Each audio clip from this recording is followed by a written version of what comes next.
श्री स्वामी समर्थ मित्रांनो, अष्टमी तिथी 29 तारखेला म्हणजे सोमवार दुर्गा अष्टमी संध्याकाळी 4:31 सुरू होईल। सोमवारी संध्याकाळी 4:31 सुरू होईल।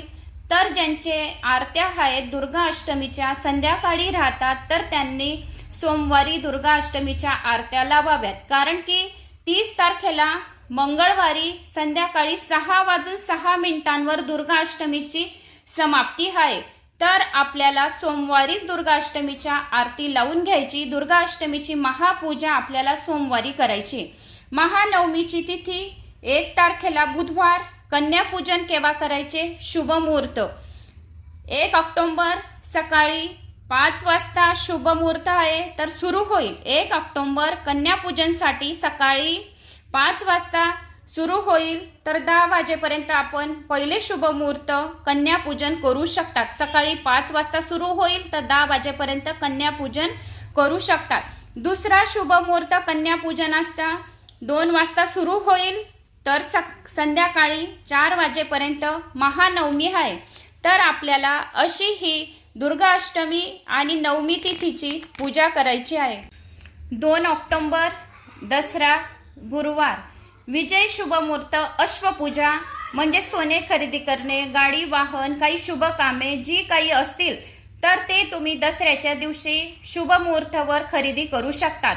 तर त्याचा शुभ मुहूर्त आहे 2:27 तर 3:14 पर्यंत विजय मुहूर्त अश्वपूजा आपण करू शकतात। तर 2 ऑक्टोबर दसरा आहे। या दिवशी 3.5 मुहूर्तापैकी हा एक मुहूर्त अतिशय महत्त्वाचा आहे। तर अशी तुम्हाला मी 3 दिवसाची माहिती दिली आहे। आवडल्यास like, share, subscribe. Shri Swami Samarth मित्रांनो, अष्टमी तिथी 29 तारखेला म्हणजे सोमवार दुर्गा अष्टमी संध्याकाळी 4:31 सुरू होईल। सोमवारी संध्याकाळी 4:31 सुरू होईल। तर ज्यांचे आरत्या आहेत दुर्गा अष्टमीच्या संध्याकाळी राहतात तर त्यांनी सोमवारी दुर्गा अष्टमीच्या आरत्या लावाव्यात, कारण की 30 तारखेला मंगळवारी संध्याकाळी 6:06 दुर्गा अष्टमीची समाप्ती आहे। तर आपल्याला सोमवारीच दुर्गा अष्टमीच्या आरती लावून घ्यायची। दुर्गा अष्टमीची महापूजा आपल्याला सोमवारी करायची। महानवमीची तिथी 1 तारखेला बुधवार। कन्यापूजन केव्हा करायचे? शुभ मुहूर्त 1 ऑक्टोबर सकाळी 5 वाजता शुभ मुहूर्त आहे, तर सुरू होईल। 1 ऑक्टोबर कन्यापूजनसाठी सकाळी 5 वाजता